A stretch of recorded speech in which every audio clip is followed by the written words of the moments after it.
Take it away. Okay, agenda, I'm going to talk a little bit about our motivation and the cybersecurity culture that we have, and then I'll do a short presentation about the QuickBooks Assault and kind of the business implications and what you can do to prevent it. As Peter said, it's not a whole lot. So in terms of money.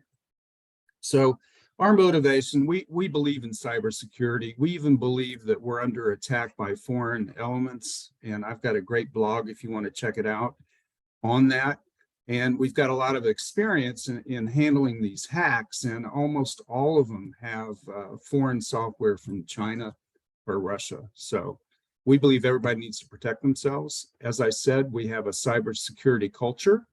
I won't get into that, but we're actually certified ourselves. So let's get into the actual hack here. So the company is a small company. I think that's one of the reasons it's significant here, because as you'll see, they didn't think that they would ever be attacked. As most small businesses, that's what they think. So it's a small paint and body shop. They have, I want to say 20 employees, something like that. And they have a small server they use, but it doesn't do much. But they have QuickBooks Online, and they have another system they use for their business, you know, like parts and orders and quotes and things like that. And then also they have Office 365. So it's a pretty typical small business setup. So I just want to go over the timeline. I think that that's really important.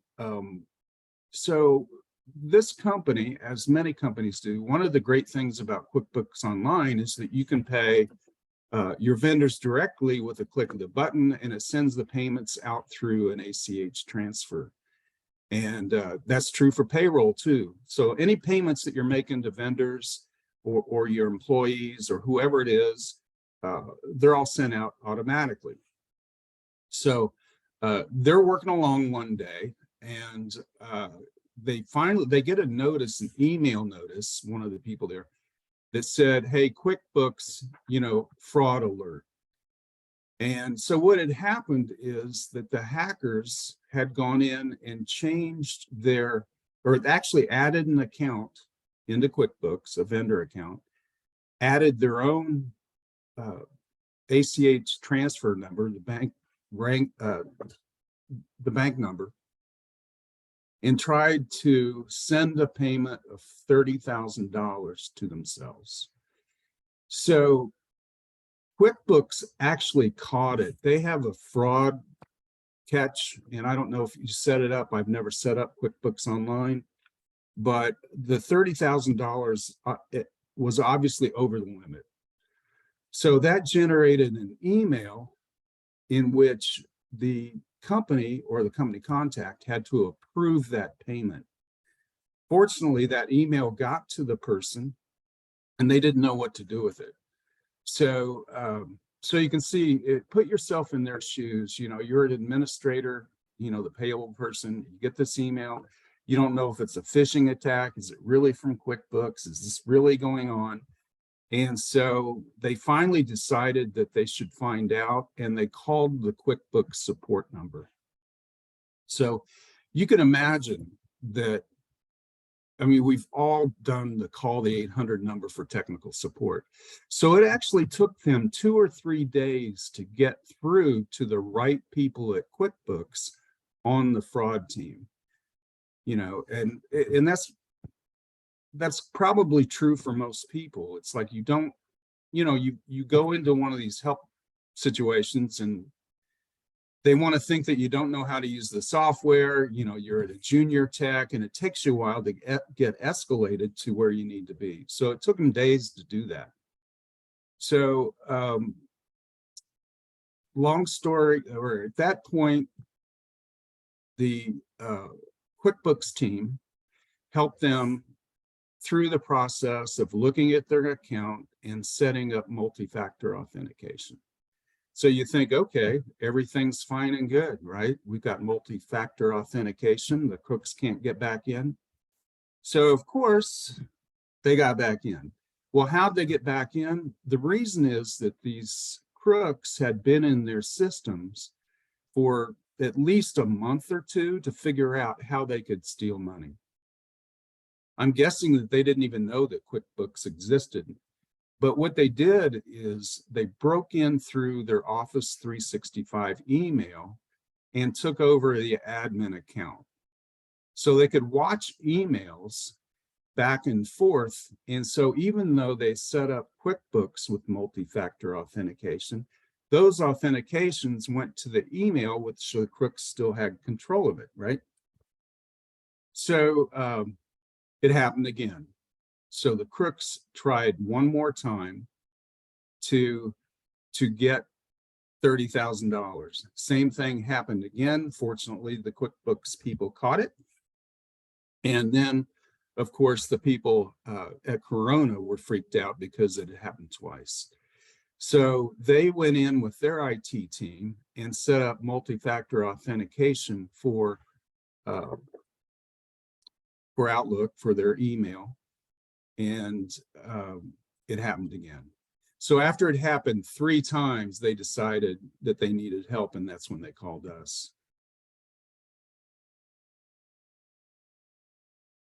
So even though the crooks didn't get any money, I just want to kind of describe what really happens and the implications on their business. And if you have questions about how it happened or why it happened, type them in. Peter will get those. And I can go into more detail on it, maybe technically, but in a lot of cases, we just completely shut down everything. So, you don't have time to do the forensics to figure out exactly how they moved around and what they did. But so the business implications, and this is true for another hack that we're working with now, which is even larger, and we'll probably do a webinar on that next month. But that was $500,000. So this one's $30,000 3 times. So even though they didn't get the money, but you can imagine what happened with the company. So the first thing that happens is denial. And it took the person who got the QuickBooks alert, the alert probably looks spooky. It's like, no way someone's stealing money from us. So they go through this period of denial. And then kind of shock when they figure out or get with the QuickBooks people that people are actually starting or trying to steal money.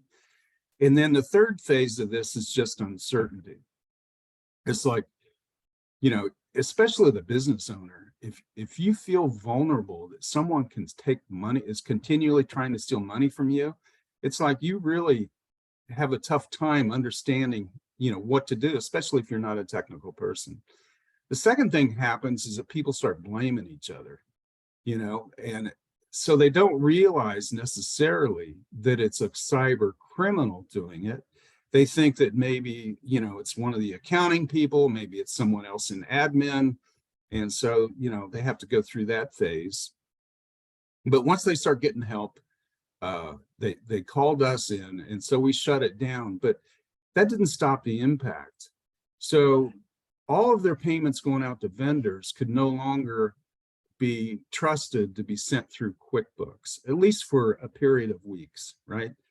And so this company actually had to have business checks printed and rushed to them because they didn't have enough business checks. They didn't use paper checks to even pay all the vendors and get the vendors paid on time.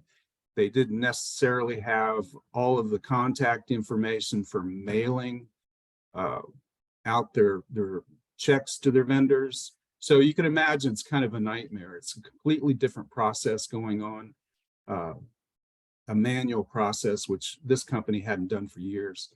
So, and then the employees. So the QuickBooks system not only did their payroll, but it was complicated. So they have a bonus plan that they had in place. And so they had to manually try to figure out what to pay their employees.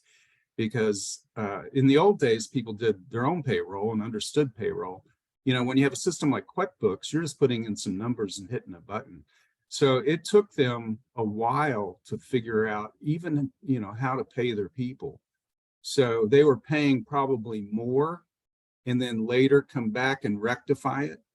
So you can imagine the impact there on your employees not knowing if they're getting paid the right amount, and then also on their customers.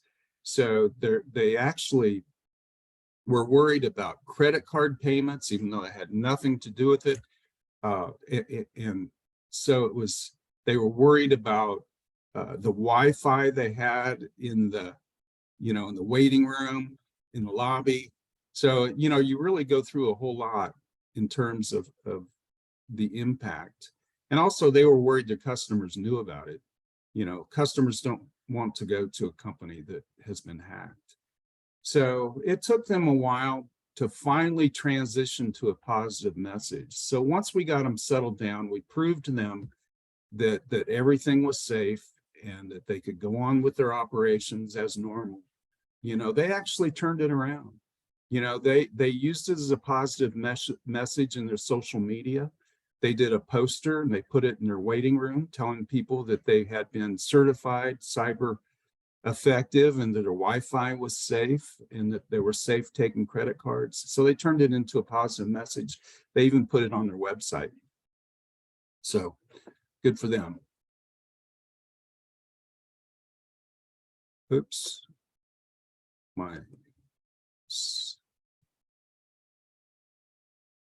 Apologize. So here's kind of the bottom line. The hackers cased around inside their system for months. We could tell that because we had some logs. Once we shut them down, we did look back and see exactly how long they'd been in there. And this is really true for a lot of hackers. The people who hack into your system aren't necessarily the people that exploit it. So you can imagine that if you're a top-notch hacker, you're going to hack as many systems as you can and then sell that hacking job to someone who's going to steal the money. They're not often the same people. So they had been in for a while. So the moral of that story is that you could have hackers in right now taking a look. This is different than the other types of crimes, where when you're hacked, immediately. We're seeing these crimes, we call them ACH attacks, where people get in, they learn your business, they learn how you send out payments, and they change account numbers. So the second thing is that eventually the hackers would have snuck around the fraud alert threshold. They could have started sending, a couple $1,000 payments once a day, twice a day, 3 times a day. They didn't do that, and that was really, really fortunate, but they would have figured it out. So, and then the last thing, the business was disrupted. And I talked about that. That's one of the main things that is the main damage that is done, and it's just, when you have to put new processes in place temporarily, just completely disruptive. So that's the bottom line. So I haven't tried this, so I hope it works. So this is the business owner. His name's Preston Sauer. And so I asked him for this webinar to tell us in his own words, kind of what was going on. And this is some snippets from that.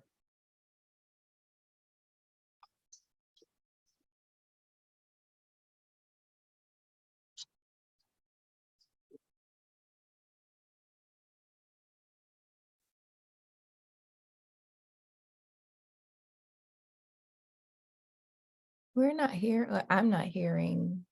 No? No. Is it just that it's really low?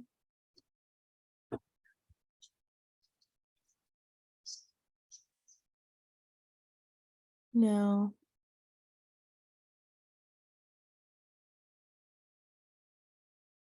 I'm not sure if it's because the sound is coming from your computer, if it's just not translating. Yeah, we were going to test that. Of course, I couldn't log in, so we didn't. So let's see if I'm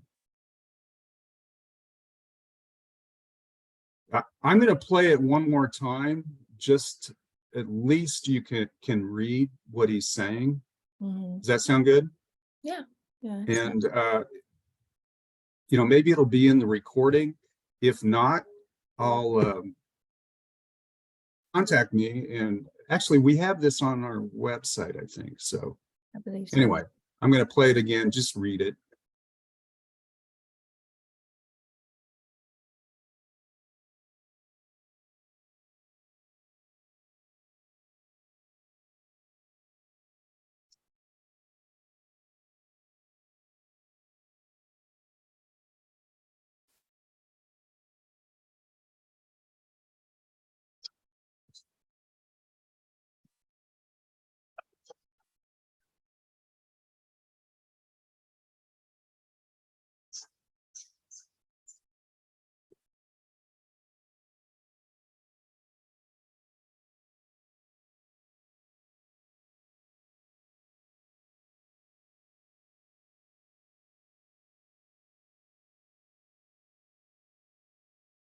Okay, I apologize for the video or the audio on that. I could probably play it from my computer, but I think we'll move on. I think Preston, had a lot of good thoughts there. I like that he said that he didn't think he'd be attacked because he was a small business. Actually, small businesses are more likely to be attacked. There are more small businesses than large businesses, and large businesses have put in defenses. A lot of small businesses haven't. So don't think because you're small that they can't get in and take your money. So here's sort of our message on all this, and I'll go through kind of what we did. You can get your IT company to do it. You can get, us to do it. But the whole thing is you need to trust but verify. So just like you have an outside auditor in your accounting system, it's good to have an outside company come in and look at what you have in place and verify that you're as safe as you think you are.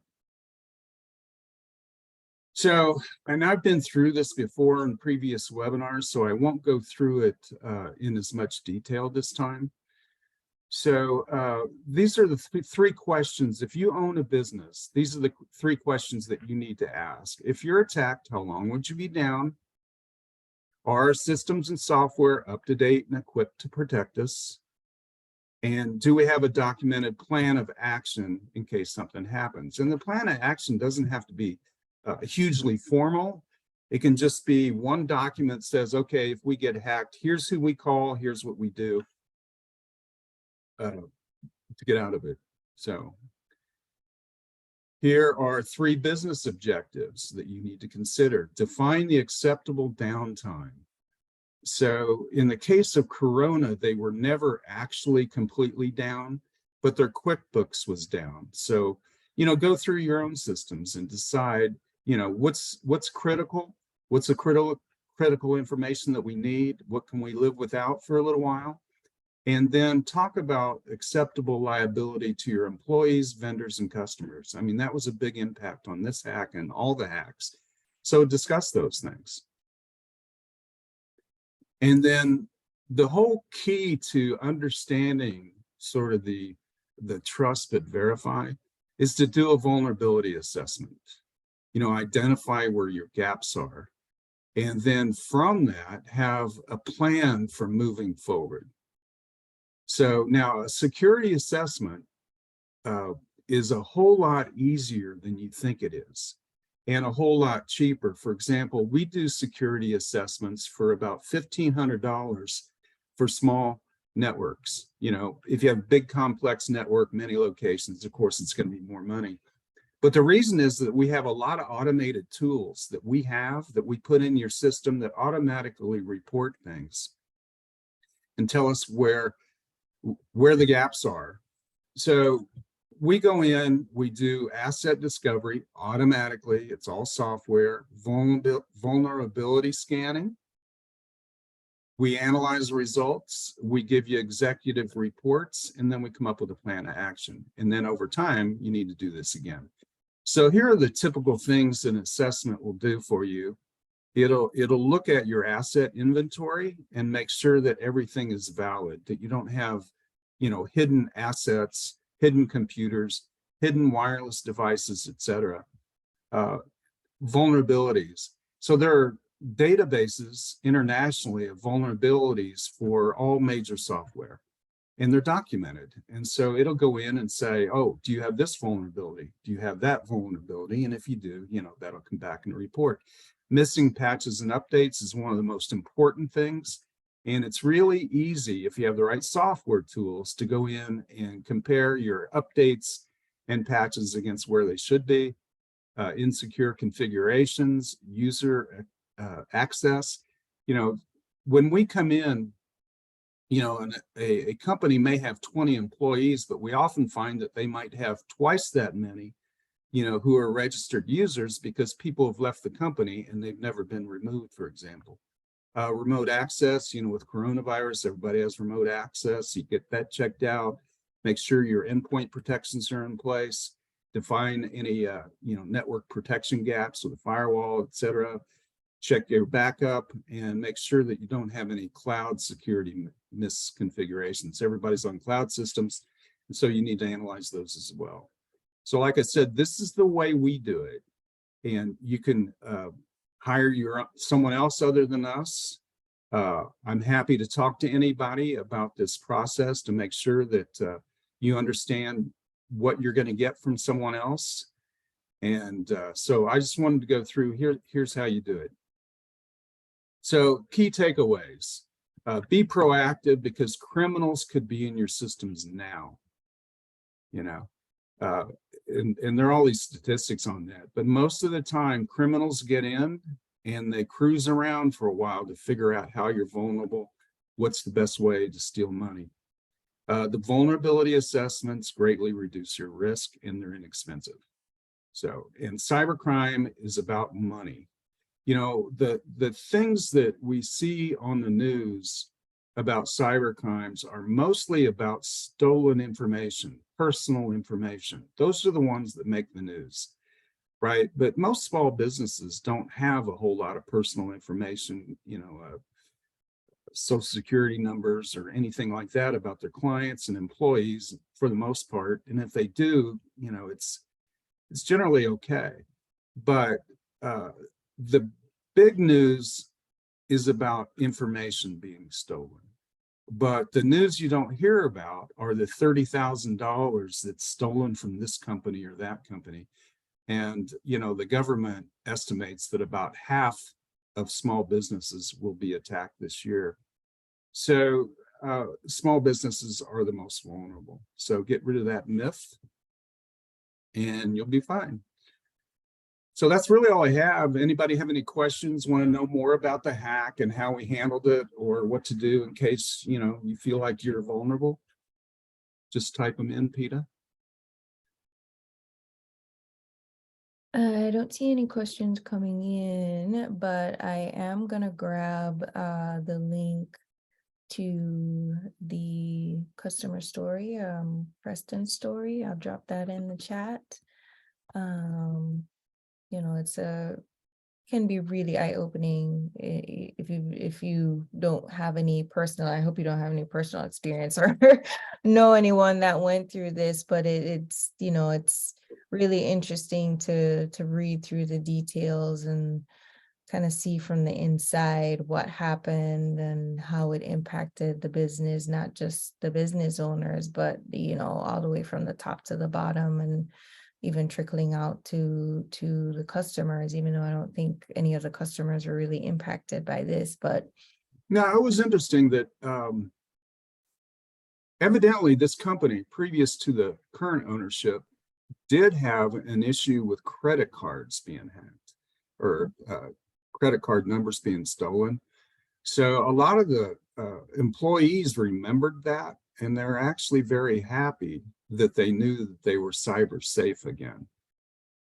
So it turned out that the employees had constantly been worrying about their customers' information. So, that was kind of interesting. Yeah, that is very interesting. The other thing is that, these crooks were able to handle their email as well as the QuickBooks.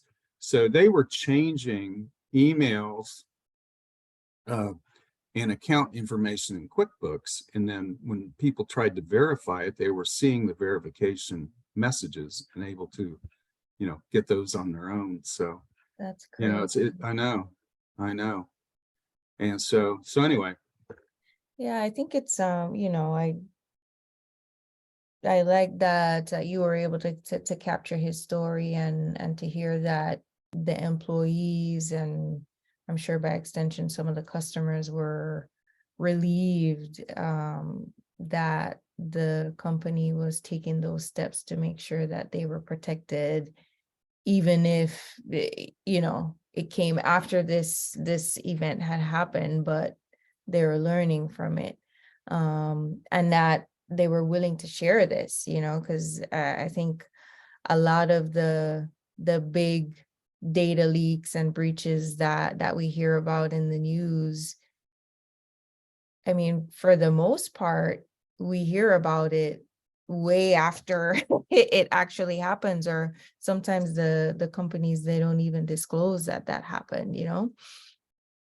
Are they required to? If they are, I mean, I know, I don't know how many notifications I've gotten that my name or email has been part of a data breach. But I know because I've signed up, I've got like Norton and LifeLock and those other things. So I don't actually hear from the company that lost the information right. from all these other services that I happen to be signed up with. But it is what it is. It's good to hear that Corona, they were forthcoming and willing to share everything that happened and what they put in place to keep themselves protected. Yeah, he was really generous with his time and very happy. That was interesting. He's a very, very good business person. So Yeah, he never really, really freaked out. that's good. Because that's definitely, if you're gonna freak out, this will be one of those times. No, absolutely. All I guess right. we're not going to have anybody wondering about questions and things. No, I don't see any questions coming in, but I do have a question. So I mean, this is, I don't know if it's typical or not, but they kind of went through this thing 3 times before they reached out to CIS and had you guys come in to help them out. But from beginning to end, what was that total time frame from when that first notification Yeah, come? I think it took them about a week to get to the QuickBooks people, and then they had everything settled. And it was a couple or 3 weeks before the next attack happened. And then the third attack happened about 2 weeks later. So the whole time for this was at least a couple months. Yeah. And isn't it, I forget the statistics, but if you get attacked once in something like this, the likelihood that you'll get attacked or breach again is pretty high if it was successful once. So just for kicks, I'm wondering if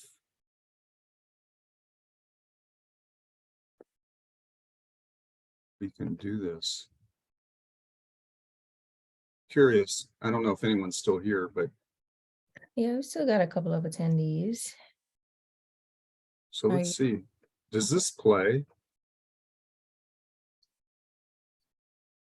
No, I don't hear anything. I see the line moving, but I don't actually hear a sound. Okay. We got some Well, work to do on that. yeah, we'll practice for next time. All right, well, I'll go ahead and ooh, do we have okay, Mark says not a question. He just wanted to say thanks for the updated information. These days, everyone has to stay vigilant, and great reminder for small businesses and their teams. Well, thank you, Mark. He actually just logged out. I guess he had to step out, but yeah, this is, again, really thankful that you guys were able to capture this story, and the company was generous enough to, allow us to share this information so that it can help other small businesses. All right, well, I'm going to go ahead, turn the recording off.